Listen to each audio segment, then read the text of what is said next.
اصلا از مادر چی عزیزتره در جهان هستی واقعا؟ مگه مادر میتونه تظاهر کنه نسبت به دوست داشتن؟ مگه میتونه تظاهر کنه به عشق؟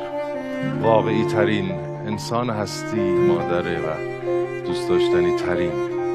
من نفس کشیدنم به خاطر توه بانو. تو این دنیا هیچ کی قد تو دوست ندارم. نمیدونی چه کارهایی برات کردم، نمیدونی چه کارهایی قرار برات بکنم. کجا خدا رو دیدی حسام؟ پیش مامانم. اصلا از نظر من خدا باید مادر باشه. به من گفتن خدا حتی اگه گناه هم کنی میبخشنه. پس یعنی فقط مادره که تو اگه قتلم کنی باز دوستت داره. من نخواد جای دیگه دنبال خدا بگردم.